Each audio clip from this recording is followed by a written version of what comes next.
Hello बच्चों, यहाँ प्रश्न है आकृति में त्रिभुज एबीसी की भुजा बीसी पर एक बिंदु डी इस प्रकार स्थित है कि बीडी बटा सीडी बराबर एबी बटा एसी है। तो सिद्ध कीजिए कि एडी कोण बीएसी का समद्विभाजक है। तो चलिए इस प्रश्न को हल करते हैं। तो मुख्य अवधारणा अगर मैं इस प्रश्न का लिखूं, मुख्य अवधारणा, तो इसमें मैं त्रिभुजों की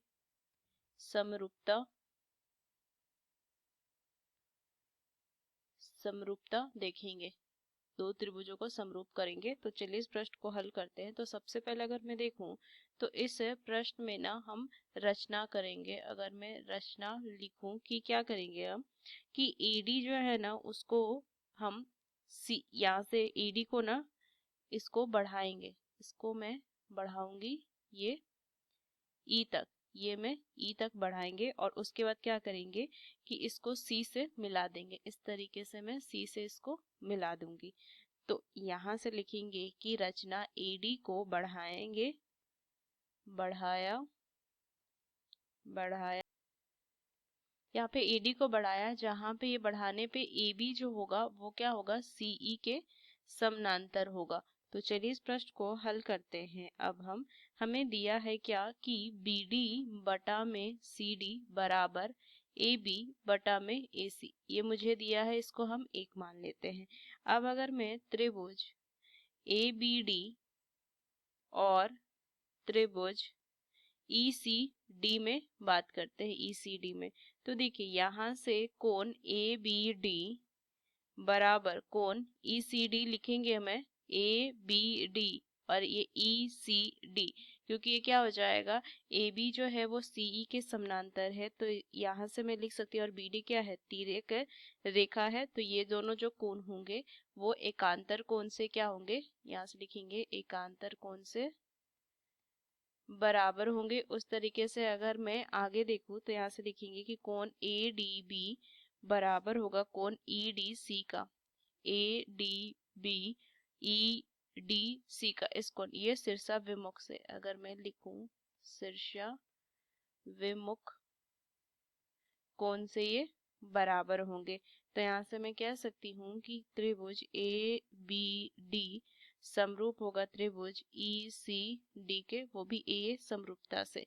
अगर ये समरूप है तो यहाँ से मैं क्या कह सकती हूँ, उनकी संगत भुजाओं का अनुपात जो होगा वो बराबर होगा। तो BD बटा CD बराबर में AB बटा EC, और इसको मैं यहाँ से समीकरण 2 मान लूंगी।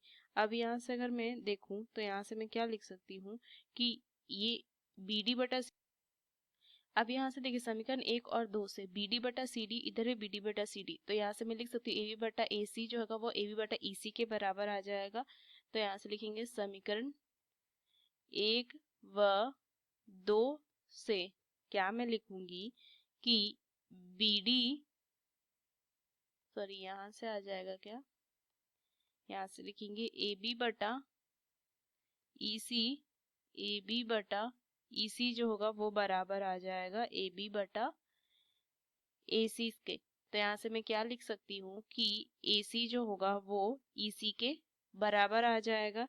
अब यहाँ से अगर मैं देखूं तो यहाँ से मैं कह सकती हूँ कि CAD जो होगा ये CED के बराबर होगा, क्योंकि क्या है, बराबर भुजाओं के सम्मुख कोण भी बराबर होते हैं। तो यहाँ से लिखूंगी मैं बराबर भुजाओं के सम्मुख कोण बराबर होते हैं, ये लिखेंगे 3। अब अगर मैं इसको आगे अगर हल करूं, लेकिन अगर मैं देखूं कि समरूप BAD जो है कोण वो किसके बराबर होगा, CED के बराबर होगा। BAD देखिए BAD किसके बराबर आ जाएगा, CED के। क्यों बराबर होगा, क्योंकि ये दोनों त्रिभुज जो है वो समरूप है। तो यहाँ से मैं क्या कह सकती हूँ कि ये समरूप त्रिभुजों के कोण है, तो ये बराबर होंगे। इसको मैं 4 मान लेती हूँ। अब यहाँ से अगर मैं देखूं कि समीकरण 3 व 4 से देखिए CED जो है वो किसके, CAD के बराबर है, BAD के बराबर भी, तो मैं कह सकती हूँ CAD जो है वो BAD के बराबर है, ये कह सकती हूँ। अब देखिए इस प्रश्न में अगर मैं चित्र में देखूं CAD डी, ये कोण किसके बराबर आ गया, बी ए डी, इस कोण के बराबर, मतलब कि ए डी जो है बी ए सी का समद्विभाजक है। तो यहाँ से मैं क्या कहूंगी कि अतः ए डी कोण बी ए सी का समद्विभाजक है, समद्विभाजक है। और यही मुझे सिद्ध करना था, ये मुझे सिद्ध करना था।